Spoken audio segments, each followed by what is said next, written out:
Nice gentlemen bye నందు గారిని మాట్లాడాల్సిందిగా కోరుకుంటున్నాం. మీడియా మిత్రులందరికీ హాయ్ అండి, very good morning.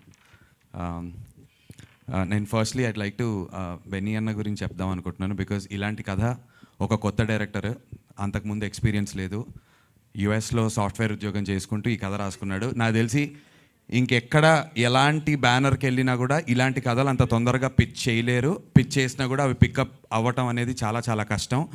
But back to back colour photo, Bedurulanka and now దండోరా ఇలాంటి ప్రాజెక్ట్స్ని బ్యాక్ చేసినటువంటి బెన్నీ అన్న, really hats off and thank you for doing such great films.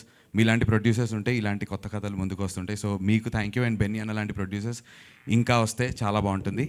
ఇంకా రావాలి అంటే ఇలాంటి సినిమా హిట్ అవ్వాలి. ఇలాంటి సినిమా హిట్ అవ్వాలంటే ప్రీచీగా ఉండకూడదు. దీన్ని ఇంత ఎంటర్టైనింగ్గా చెప్పినటువంటి మా మురళీ బ్రోకి amazing job. You'll all love the film అండి. December 25th రాబోతోంది. ఇంకా చాలా ప్రెస్ మీట్స్ ఉంటాయి, చాలా ప్రమోషనల్ యాక్టివిటీస్ ఉంటాయి, అక్కడ మాట్లాడుకుంటాం. నాకు చాలా ఇష్టమైనటువంటి ఇద్దరు యాక్టర్స్తో వర్క్ చేయటం కుదిరింది, శివాజీ అన్న అండ్ మా నవదీప్ బ్రోతో. నేను నవదీప్ బ్రోని ఎప్పుడు కలిసినా చెప్తుంటా, నేను మీ ఫ్యాన్ని మీ యాక్టింగ్కి అని. గౌతమ్ ఎస్ఎస్సి అప్పటి నుంచి I been a huge fan of Navdeep bros acting. So ఆయనతో నేను కాంబినేషన్ చేయటం నాకు చాలా చాలా ఎక్సైటింగ్ అనిపించింది.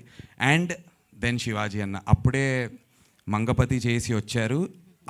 రిలీజ్ అయిన ఫస్ట్ 10 days 15 daysలో మేము షూట్ స్టార్ట్ చేసాం. ఆ ఆరా ఇంకా అలా ఉండింది, కానీ దాన్ని ఎక్కడ మా మీద అంటే ఆ భయాన్ని మాకు లేకుండా చేసి మా పర్ఫార్మెన్సెస్ని బెటర్ చేయడానికి ఐ నో హౌ మచ్ ఈ హెల్ప్ డస్. శివాజీ అన్న థ్యాంక్ యూ అన్న. మీ మన కాంబినేషన్లో ఉన్నటువంటి జైల్ సీక్వెన్స్ సీన్ కోసం నేను ఎదురు చూస్తున్నాను అండ్ ఆడియన్స్ ఏమంటారని చూస్తున్నాను. Thank you all. Wishing all of us all the very best and blockbuster year ahead. ఈ ఫ్రైడే December 25th మా అందరిది అవ్వాలని చెప్పి కోరుకుంటున్నాం. మీ బ్లెస్సింగ్స్ కావాలి. Thank you. నేను పేరు చెప్పను కానీ ఎవరో ఒకరి గురించి ఏదో ఒక దండోరా అయితే మీరు వేయాల్సిందే ఖచ్చితంగా.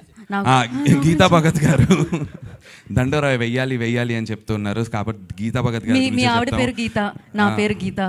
అదే ఆ దండోరా అది ఇంకో రకంగా అలాంటి దండోరా వేస్తే ఇంకేదో అయిపోద్ది. సో థ్యాంక్ యూ నందు గారు, థ్యాంక్ యూ సో మచ్.